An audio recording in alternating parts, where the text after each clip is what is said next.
Hi, Jeff. Hey, how are you? I'm good, thank you. So I'm really, really pleased that we've decided to start this podcast because I think we've both got such a huge interest in nutrition and in particular children's nutrition. So really, really great to get this started. But I think maybe we should start by giving ourselves a little introduction so everybody knows who we are and where we're coming from. Definitely. I think that would be highly appropriate. Yeah, definitely. Do you want to kick off then, Jeff? Sure. So my name's Jeff Ash, and I have a nutrition and personal training online coaching business called Hope Drives Me. And I focus most of my attention on just helping people establish healthy eating habits and understanding nutrition. And in particular, as Rebecca said, I'm very interested in helping families with their nutrition as it relates to their kids and kind of whole family nutrition. So finding ways to not only help improve your own health and nutrition, but to do so in such a way that's going to also carry over into your children and the rest of your family in a healthy way, overall healthy, because there's so many different ways that we can approach nutrition, and there's so many pitfalls, I think, that are that can pop up. And so we have, this diet culture that so many of us have been or are wrapped up in, where food is demonized and where there's good and bad around food. And all of those things can carry over into problematic thinking from the perspective of our children. And so I like to try and find ways that will help the whole family work together kind of as a team to help improve their overall health and nutrition and enjoyment of life and physical activity and eating and all of those kinds of things. So that's kind of where I like to focus my attention. So I'm a MNU certified nutritionist, and so that's actually where Rebecca and I met, was through our nutrition training together. So why don't you tell us a little bit about yourself? Yeah, thank you. So yes, you've already just told everybody there that obviously I'm an MNU certified nutritionist as yourself. And before I go on to talking a little bit about myself, because obviously it does feed into what you said, I think there's just that point you made there about supporting family nutrition in the home. I think it's so valuable for two main reasons. One is many of the clients that I work with, much of their motivation comes from, being the best parent they can be and providing the best environment they can for their children. So it's really, really important to them in terms of their motivation, etc. But also as well, I think it's so important in terms of prevention. I'm working with so many people that are quite messed up about their diets because of the messages that they've heard growing up from their family, from society, from diet culture, like you said. And so I think if we can encourage children to become much more confident, intuitive eaters that trust and, are comfortable in their own bodies, then, hopefully further down the line, we're going to be out of a job, Jeff, because exactly. Everybody's going to have a healthy relationship with food. So, yeah, I guess that's one of the reasons that I'm here today as well, is because I'm so passionate about that. But anyway, yeah, my name is Rebecca Heald. My business is Transformational Nutrition. Okay, so I am an evidence-based nutrition coach, much like Jeff. Second career, I was actually started out as a teacher, hence also why I'm quite passionate about children and educating. But now I obviously work as a nutritionist, and I predominantly do work with one-to-one with clients, although I am looking more towards doing group stuff and online stuff so that I can reach more people. But I work with people on improving their relationships with food. So most of the people that I work with, they are directors, business owners that have really let things slip in terms of their nutrition, and they've developed quite unhealthy behaviors and habits around food. So it's about unpicking that so that they can get rid of diet culture and be the best version of themselves. Okay, so that's a little bit about me. Yeah, fantastic. I guess then, Jeff, we have decided today that we wanted to specifically talk about children and desserts. Yes. So should we get just get in there and get on with it? That sounds great. And just so we kind of introduce what we're going to be doing with this podcast, we're going to be addressing kind of a question like this regularly. And so I think this will be a great format to pick a topic, address it kind of from a focus perspective on that single topic. And we're hopeful in that these things will be very practical and useful, things that you can apply to right away. So it's not theoretical, hypothetical stuff, real world things that are questions that are coming from real parents with regard to their children's nutrition, but also their own. And so what is our question for today? So, and I asked this recently actually on my social media, would you allow your child to have dessert before or with their dinner?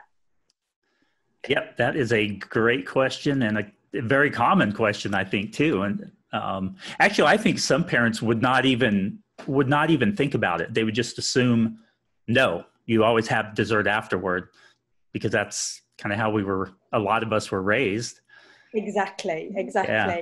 And I guess, it is all very individual, of course, but I guess I think the question that we need to kind of answer is what would be the benefits, I suppose, of allowing your child to have their dessert with their dinner or before. Now, I myself, and this is another reason, of course, that I am so passionate and interested in children's nutrition, is I'm a mother of two young boys, 9 and 7. 6 actually, he's 7 in 2 weeks, sorry. So it is something obviously that I'm practicing every day. And of course you've got children now as well. You have, not now, you've always had children, but I know they're a bit older now, aren't they? Yes, so, they're almost 23 and 25. So is this something that you would have done or you did do with your own children? That is a really good question, because now knowing and understanding nutrition a lot more and understanding the implications of different approaches, the mindset more, those kinds of things, I would have approached my kids completely different. I often think about how I would love to rewind and redo everything from the beginning, because when my kids were growing up, our eating patterns were very it was a mess, to just put it bluntly. And so me now, what I'm doing often is looking back on where things were wrong or where things could have been changed, and the impact that different decisions that were made when my kids were growing up. And I can see those now in their various eating habits and food preferences and those kinds of things. And so we're actually coming at it from a little bit different perspective. You're starting out with them young, which is great. Yeah. I'm looking back on mine. And so as far as dessert, I would say that we always did have dessert afterward. And I think that was just sort of a normal kind of a thing. It wasn't something I consciously even thought about. I never considered whether that was the right approach or whether it would even matter. It's just that the way when I grew up, we ate dinner and then we ate dessert. Now I will say that what was interesting in the way that my mom raised us was, her mom was actually a home ec teacher back in the 50s.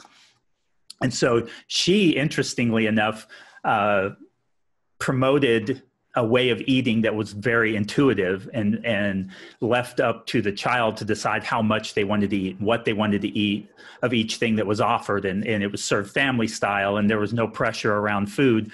Dessert just happened to be at the end. It wasn't because it was viewed as a reward or anything like that. It happened to be done at the end. And so anyway, I think that's one way we can look at it. Having dessert at the end is perfectly fine. And one way to go. Yeah. I guess it's about what are the benefits of doing it. And I think there's a couple of things that really strike me. And, it's very normal and appropriate for children, because, my children will often beg me for some sweets or some biscuits before dinner.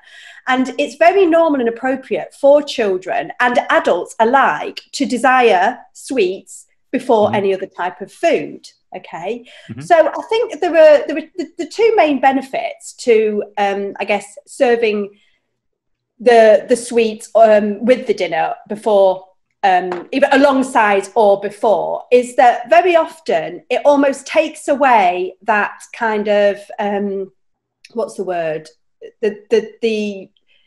the pull of the dessert, let's say, okay? Because very often what children will do is that they know that they enjoy and they want sweet things, okay? But they also know, like we do, that we need to eat other things to fulfill us and keep ourselves satisfied. But if we, you know, sometimes almost allowing children to have their sweet before or with their dinner, it's also giving them the rest of the meal the same kind of value, if that makes sense. Yeah. Does that make sense? Because yeah, it does. It takes away the demonization or the putting dessert on a pedestal, I guess. You know, sometimes we think of dessert as the bad food. So we got to eat the good food first before we get to eat the bad food. And that category, that dichotomy, or that separation of the value of the food or the moral value of the foods or the type of food can be a problem. Yeah. And the thing is that, you know, we can actually be, I suppose as parents, we can be responsive to this natural desire to want a sweet food while also kind of taming it through structure. Because actually, I mean, what I find is that children will always find room for dessert. Okay. Yeah, they definitely. will, no matter how full they are. But actually, by allowing them to have food before or with their dinner, we're often allowing them to self-regulate better. Because, you know, if we are forcing children to finish what's on their plate or even eat when they're not really hungry, we are almost taking away that intuition. Okay. Yep. So we're encouraging children to eat beyond their fullness just so that they can get that sweet or that dessert, because we've always got room for dessert. Does that make sense? Yeah, absolutely. And the thing is, as well, is what is the point if your child isn't hungry? Okay, then what is the point in trying to force them to eat 2 or 3 spoons of a dinner? Okay, to then eat dessert that they would always eat anyway. Right. Whereas if they're hungry enough, they will eat the dessert, and then they will also go on to eat the dinner, and it will have just as much value as the sweet. Does that make sense? Exactly. And that comes down to portion size. So for a dessert, you wouldn't give them a giant piece of cake before dinner. You might give them a reasonable, smaller portion so that they can enjoy thoroughly, which is going to save room for dessert. And if you're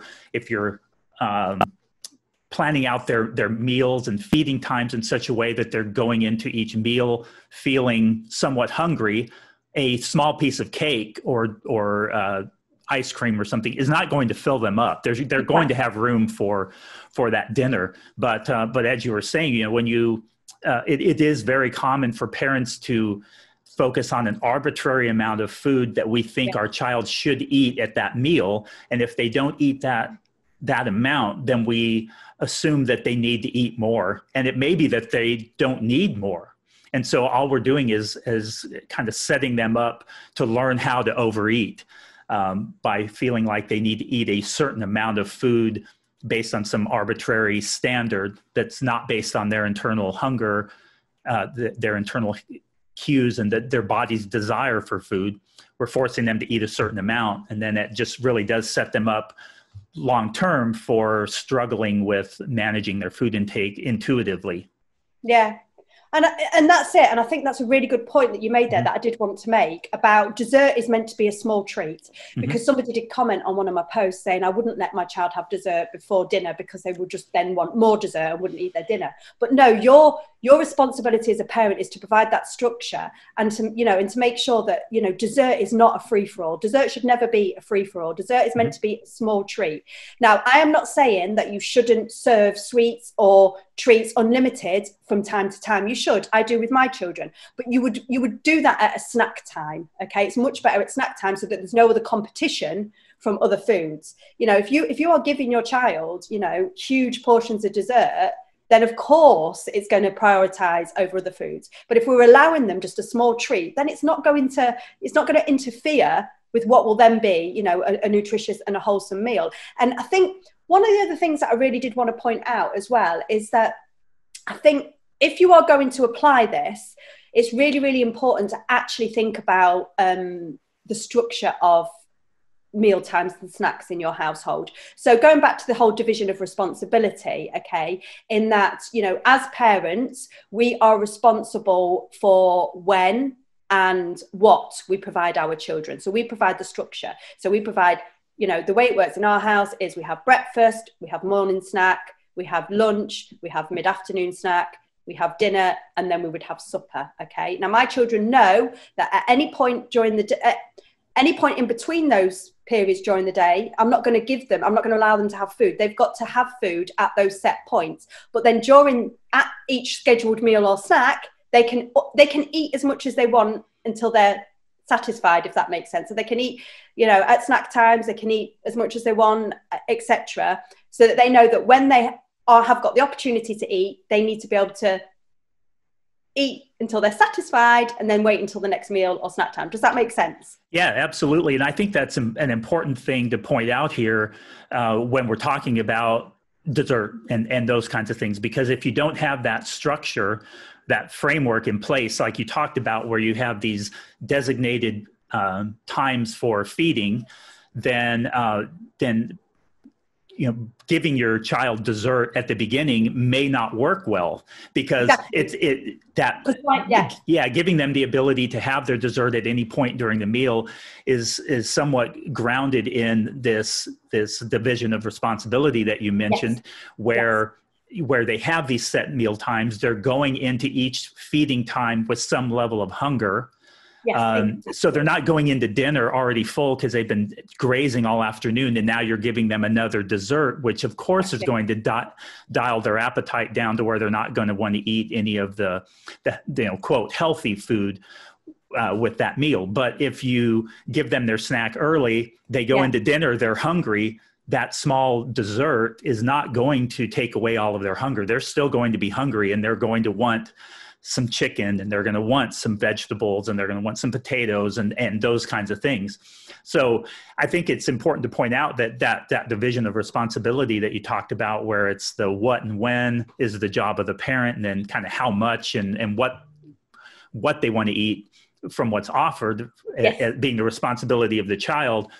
All of that is predicated on this framework that you have in place. Yeah, and what order the children choose to eat it is fine. Right. I mean, you think to yourself, like, it's no different to if you send your children with a packed lunch, okay? Mm-hmm. And they've basically got everything there, haven't they? They've got their dessert, and so I always say to my children, eat what you want first. If you want to eat your cookie first, that's absolutely fine. Because at the end of the day, you're always going to eat that anyway. Right. So by eating it first, the rest of the food in your box then has value, and you're going to eat until you're nicely satisfied until the next time. And also, if there is that division of responsibility, they also know that they're not going to be given some food 10 minutes after they've finished their dinner. They're going to have to wait until the next snack mm-hmm. time. But it's important to get that division of responsibility into place to enable this, to facilitate this to work. I mean, one thing I would do want to say is that, of course, you know, if your kids aren't so bothered about dessert and you're not offering dessert as a reward for eating dinner, then it's perfectly fine to offer dessert at the end of the meal. My children are a little bit older now, and I would say my 9-year-old is more than happy to eat what he wants on his plate. He knows he doesn't have to finish what is on his plate in order to get dessert, but he will eat as much as he needs to, because he knows he's going to get dessert. He's not going to eat beyond his fullness. Does that make sense? Yeah, absolutely. He knows you're not going to force him to eat a certain amount of chicken before his dessert and that kind of thing. Exactly. With my younger child, though, I must admit that allowing him to have his dessert with his mum, because he bugs me in between. You know, he will come home and he'll be like, "Mummy, I want a biscuit, Mummy." And I'm like, "No, wait till dinner. And then if you want your biscuit, you know, at the same time as having your rest of your dinner, that is fine. But you've got to wait until dinner. You're not going to have it in between." Yeah. Does that make sense? Yeah, definitely. For him, the dessert at any point works quite well. For my elder one, you know, he tends to eat after. He does mm-hmm. have his dessert after his dinner because he's not so bothered, and he knows it's not going to be a reward for eating. Because that's the other thing. If we're giving dessert at the end of a meal as a reward for them eating their dinner, you know, then it gives it an emotional attachment, it puts it on a pedestal, and we need to be thinking, yes, of course, foods do all have very different nutritional values, and some are more beneficial to us, you know, in terms of us feeling good and having energy, etc. But all food all food should have the same emotional value. Right. Which is why, to me, you know, offering it at the same time says, hey, that, you know, that cookie is just as good as that, you know, as that plate of broccoli. Does that make sense? Yeah. And, you know, it's really interesting when you brought up the point about when you send them their lunch and you send everything to school with them in one container. And so they have their dessert and their sandwich or whatever all at one time, and they can eat it in any order they want when they're at school. What's interesting is a lot of parents say, well, if I give my kid their dessert first, then they're not going to eat their the main part of the meal. But what's interesting, and I really hadn't even thought of this until you brought that up, when I would take my lunch to school or when I would send lunch to school with my kids, they would eat their whole lunch. I would eat my whole lunch. So I would eat the cookie and I would also eat the sandwich. So I basically, we're proving that this point actually works. By as a simple example, using that example of how we send a boxed lunch with our kids to school, is they do actually eat their sandwich and their cookie. And I have no idea. Well, to be honest, I don't know what order my kids ate theirs in, but I know that I can't remember what I did because that was a long time ago, but I know I ate it all. So so it's just kind of an interesting point that you brought up there.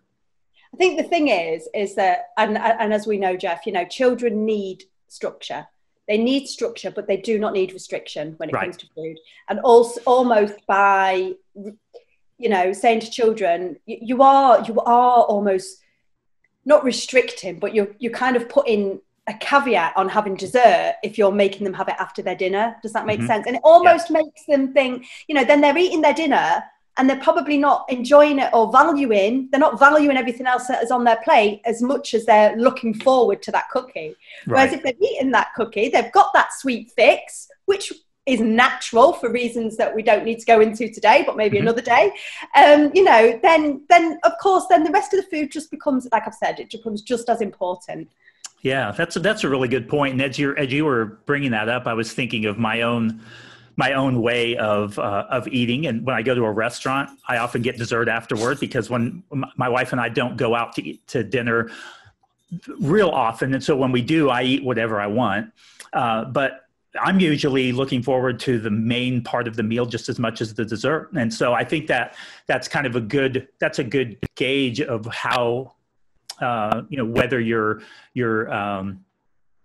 looking at these foods in an appropriate way. You know, can you view that main course in the same way as you do the dessert? Am I looking forward to the dessert at the end while I'm hurrying and shoveling my way through my chicken and broccoli? Well, no, I'm not. It's just when I'm done, I'm enjoying that main part of the meal. When I'm done, then I'm like, oh yeah, dessert sounds good. I think I'll go ahead and have a dessert also.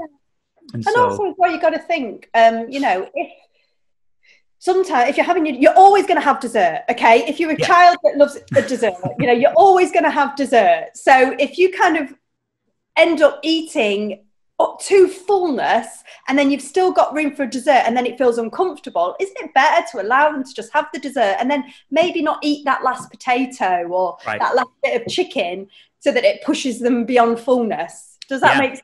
Yeah, that does. And that's a really good, I think that's probably one of the strongest supporting reasons for having that dessert at the beginning, or at least allowing it, not necessarily always planning it that way.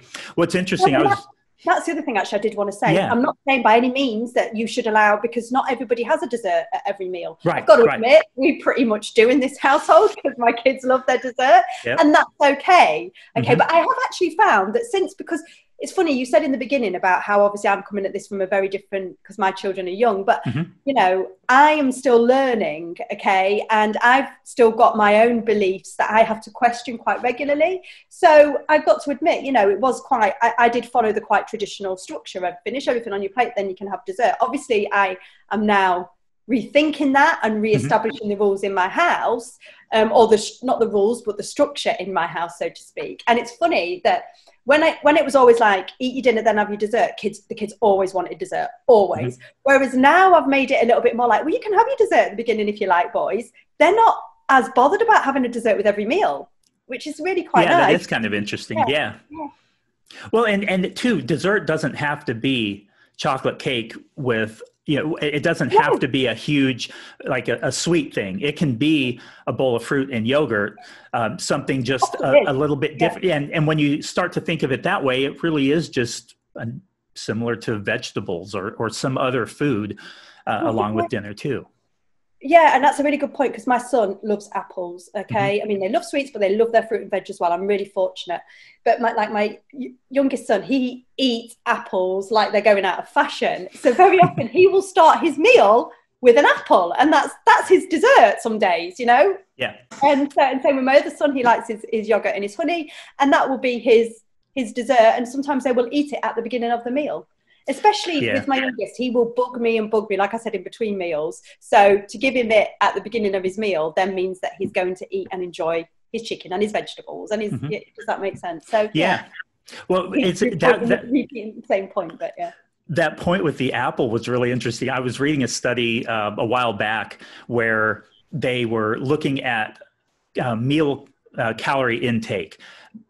When somebody went into a meal, just went in and ate the meal, versus when they had some apple slices prior to the meal. It was like 15 minutes before the meal, I believe, and then ate their meal. And what they actually found out was that by having those few slices of apple prior to the meal, and then waiting, just a few minutes before having the meal, the total calorie content between the apple and the meal was actually lower than when you didn't have that apple before. And so it was really interesting how just having that apple helped to start to get the appetite regulating hormones going in the body, to start dialing it down. And so not that we're trying to restrict our children's food intake, but this kind of carries over into maybe a strategy that might help us as a parent or as an adult who's working on our own food issues and calorie control issues and portion control issues. Yeah, is that these little tricks like that, having dessert beforehand or having a few slices of apple to start the process off, may have that side effect of helping you better regulate your appetite and your overall food intake. And I was even reading another study just this morning where they found that people, and this was adults, so this doesn't really translate to kids, I don't think, because I think some of it has to do with the psychology of what we think about with healthy versus unhealthy foods oftentimes.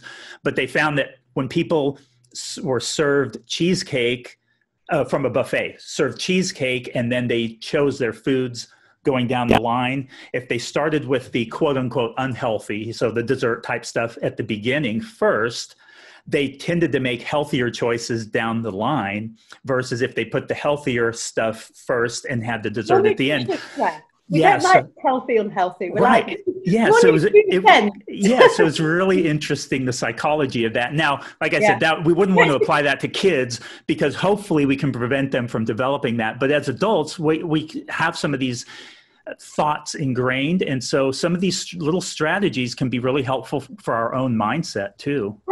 It's about the emotional attachment that we give to food. That's what it's about. If we neutralize food and make cheesecake just as acceptable and enjoyable as, fruit and vegetables, then it neutralizes it. Okay. And this is why we often end up, wanting to overeat on foods, on the fun foods, as I call them. Okay. Because we've given it an emotional attachment. We've put it on this pedestal.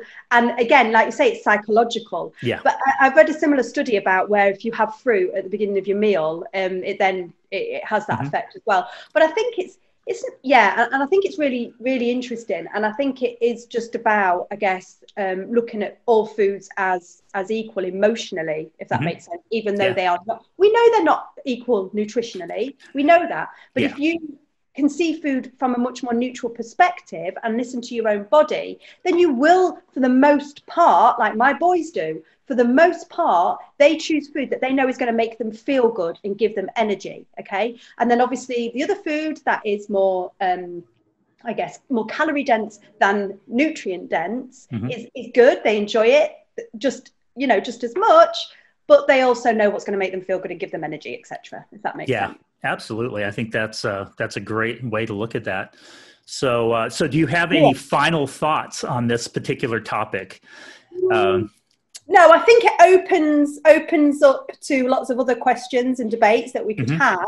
But no, I think, I do think that I have kind of covered. And I think it's going to be difficult for some people that have, come from backgrounds that we've come from even, and, to kind of get their heads around it, how would that work? But I think once you start to understand, and maybe this is something we need to discuss in the next podcast, once you can begin to understand that division of responsibility, it makes sense. Yeah.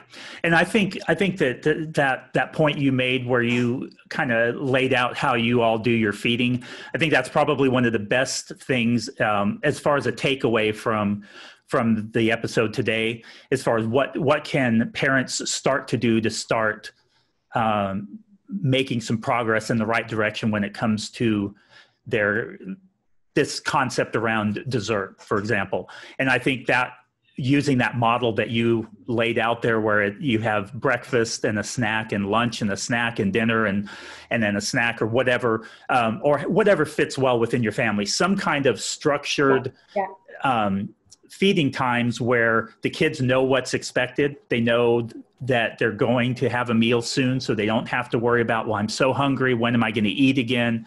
Those kinds of things. I think that is a great place to start. Would you agree for parents as far as kind of where to go if they're really struggling in this area? I think just getting that structure in place, nothing else, not even worrying about what they're eating, not trying to get them to eat more vegetables, change nothing other than just get into a schedule if you don't have one. Because I have to say, when my kids were young, I was working 2 jobs, probably 80 or 90 hours a week between the 2 of them. And we were always running around everywhere. We just ate. I couldn't even tell you. We just were eating whenever, whatever, drive-through, fast food, just, gas station for snacks, whatever it was. It was just a free-for-all. And developed very poor eating habits over the course of that time. And so, just that simple thing of getting some kind of structure in place could be really beneficial. Yeah, and I think we should talk about that more. Definitely. Because I've got some tips around that as well. Because what you just said then about not worrying too much about what you're giving them initially, I think is really important, because it's about establishing the routine first. And it's a premise, to be honest with you, that I use with my adult clients as well. Worry about the structure and the routine and the regularity before focusing on but we can talk about that. I think absolutely. Lots of things that we could discuss on that topic. And another thing as well is that I know, as there are children out there with various different needs, obviously, etc. And I do just think that this also lends itself to that. And it might be difficult to begin with. But I think, you are the parent, you are the person that is supposed to be giving that structure. You are the one that is modeling, and, children will, trust me, benefit. You might get a bit resistance. You might get a little bit. I struggled with it in lockdown. I talked about this on one of my podcasts before. I did struggle with it a bit in lockdown because, it did become a little bit of a free fall. So bringing back the structure was quite difficult. But maybe we can touch on this next time, because I know we've been talking for quite a while.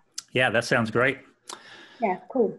Okay. All right. Well, we just want to thank you all for listening. We're going to be putting some links in the show notes for this episode, so you can reach both of us on social media, as well as email. And we'd love to hear from you. If you have any questions that you'd like us to address in some 30-minute, 20-minute detail, kind of like what we did today, we'd love to hear those things, because that's exactly what we're hoping to do, whether that's with child nutrition, with your own nutrition, or kind of the whole family as a whole. So we would love to do that and help you all out in that area. And if you've got any experiences as well that you'd like to share, that'd be great, because we'd love to share them with other people as well. Absolutely. Or any scenarios, we could unpick some scenarios. But yes, thank you. Thanks, Jeff. Thanks. Talk to you later. Yeah, bye.